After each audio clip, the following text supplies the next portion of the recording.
Palabras Más, con Álvaro García.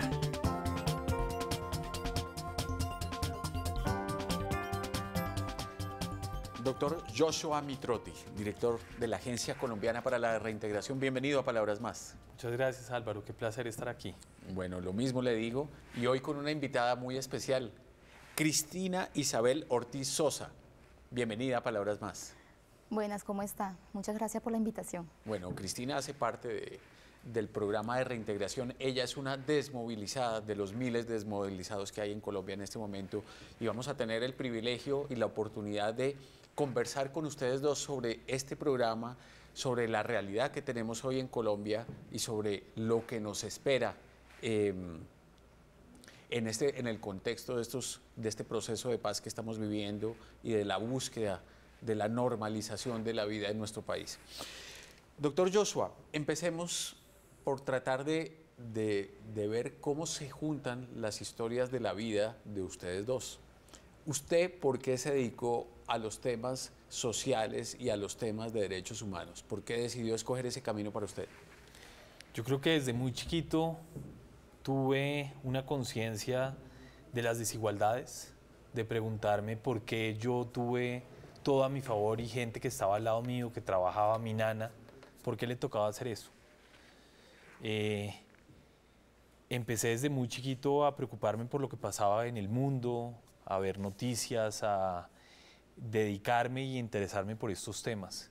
Y sabía desde muy chiquito que esta era mi vocación, que el tema del conflicto, que entender cómo le devolvemos al país lo que nosotros los favorecidos hemos tenido y comprometernos con que este país genere igualdad de condiciones, igualdad de oportunidades para todos los ciudadanos, siempre fue mi vocación. Y sabía desde muy chiquito que esto era lo que me gustaba. Probablemente y de manera simultánea, algo estaba pasando en tu vida, Cristina, que iba a terminar con el paso de los años juntándolos en este proyecto. Yo quisiera, ya que Joshua nos explica por qué dedica su vida a estos temas, nos contaras por qué entraste tú a un grupo armado en Colombia. Por falta de oportunidades. Como yo vivía en una vereda, entonces había faltas de oportunidades de trabajo. Y entré porque me ofrecieron dinero, lo vi como fácil, pero hoy en día yo me arrepiento, o sea, uno nunca debe arrepentirse de las cosas, pero yo me arrepiento de haber entrado a ese grupo, porque uno se pierde muchas oportunidades de estar con la familia, con los hijos, de compartir un diciembre. Hoy en día me arrepiento porque fueron muchos años perdidos, 9 años de mi vida perdidos en algo muy ilegal, o sea, malo.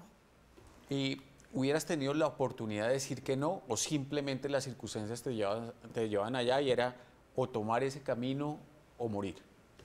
En el momento que entré, yo no pensé lo difícil que iba a ser, pero cuando ya quise retirarme, no me dejaron retirar. Fue muy difícil porque de igual manera en el momento pues ellos tienen conocimiento de quiénes son los papás, de quiénes son los hermanos, entonces yo tenía que seguir obligadamente porque era mi familia, era yo que estaba en riesgo, me tocaba seguir.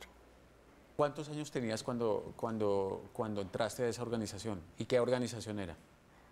Tenía 20 años, eran el bloque Resistencia Tayrona. O sea, pero ¿habías tenido contacto con ellos desde que eras menor de edad? No, o sea, cuando yo tenía, como ya le había comentado, tenía 16 años, fui reclutada, pero mi mamá hizo todo lo posible y me sacó en ese momento, pero yo volví a ingresar de nuevo a los 20 años. Joshua, esto nos lleva a hablar de uno de los temas importantes del trabajo que ustedes están realizando, que es la prevención del reclutamiento de menores de edad por parte de estas organizaciones y el impacto que tiene en la sociedad, especialmente en estas regiones como de las que viene Cristina, ese hecho. En ese sentido, ¿cuál es el panorama hoy? ¿Qué se está haciendo para tratar de evitar que esto ocurra y cuáles han sido los resultados del trabajo? Bueno, Álvaro, muy buena pregunta. Yo creo que en Colombia tenemos que empezar a pensar cómo le quitamos realmente hombres a la ilegalidad y a la guerra. Nosotros en la Agencia Colombiana para la Reintegración, en su momento la Alta Consejería, trabajamos muy de la mano con todo el gobierno nacional para sacar el COMPES de prevención y utilización al reclutamiento de niñas, niñas, adolescentes y jóvenes. En Colombia hay un escenario real para los jóvenes, desafortunadamente, en que la ilegalidad es el recurso, es lo que ellos ven como el proyecto de vida. Y eso genera que muchos jóvenes en muchos barrios, en muchas comunidades, vean en sus referentes a los comandantes de los grupos armados ilegales, de las bandas criminales, de los combos. Y yo creo que como sociedad tenemos que empezar a hacer un esfuerzo en conjunto para generar unos entornos de protección, para que los niños realmente estudien, para que los niños estén realmente construyendo habilidades y capacidades para enfrentar un mundo cada vez más competitivo. Desde la agencia tenemos un proyecto desde el año 2008, Mambruno va a la guerra, que ha tenido la alianza con el ICBF, con diferentes altas consejerías de la presidencia, con diferentes municipios, y ha sido un espacio para aprender, uno, de los contextos, y dos, para generar alternativas distintas en el deporte, en la cultura, en el arte, para millones de jóvenes que están a lo largo y ancho del país. Pero es un esfuerzo que debe ser continuo, es un esfuerzo que además debe comprometer a las comunidades, a las familias. Las familias son muchas veces un espacio que generan que estos muchachos vean en los grupos armados ilegales un recurso, porque son utilizados, porque son maltratados, porque son abusados. Y entonces ellos no ven en sus casas unos espacios de protección y ven en los grupos esas alternativas. Cristina, ¿cómo viven los menores de edad en estas organizaciones? La experiencia que tuviste tú personalmente y lo que has podido conocer a través de compartir testimonios y experiencias de vida con otras personas que vienen de la organización de la que tú vienes o de otras diferentes, como las guerrillas en Colombia. ¿Cuál es la situación de los niños y de los jóvenes en estas organizaciones? Pues el tema de los niños dentro de las autodefensas era algo muy difícil, porque de igual manera tenían que ser personas muy responsables, porque en el momento que falten alguna, o sea, que se comporten mal, igualmente iban castigados.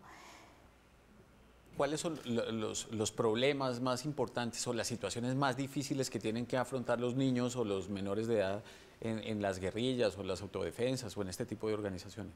Lo más terrible es pues, cuando habían enfrentamientos o cuando alguna población cometió un error, pues tenían que mirar muchas matanzas, o sea, muertos. Era lo más difícil. Y los castigos, porque cuando cometían algún error, también los castigaban tremendamente. Las experiencias en el sentido de recuperar estos chicos que vienen de estas organizaciones, ¿cómo ha sido? Específicamente el trabajo con esos niños para sacarlos de esa situación que nos describe Cristina, bueno, y que hemos conocido a través de los medios de comunicación y de testimonios durante todos estos años. Álvaro, la pregunta me permite hacer un poco de pedagogía. Nosotros en Colombia no atendemos en la Agencia Colombiana para la Reintegración a los menores de edad. Quien atiende y hace un proceso de restitución de derechos es el Instituto de Bienestar Familiar, pero una vez ellos culminan o cumplen la mayoría de edad, pasan a una ruta de reintegración para terminar sus componentes, porque el ICBF los puede atender hasta los 18 años y lo que nosotros hacemos es continuar un proceso de resocialización y de recuperación, replicando sus palabras, de estos jóvenes. Nosotros en el proceso atendemos a las personas primero con una estabilizándolos psicosocialmente. Son personas afectadas. Niños, jóvenes y adultos vienen afectados porque la guerra es un contexto muy complejo. Y pues muchos de ellos, más o menos el 90%, vienen con un trastorno mental. Algunos se pueden curar, otros no. Afortunadamente es un porcentaje menor el que no se puede realmente recuperar.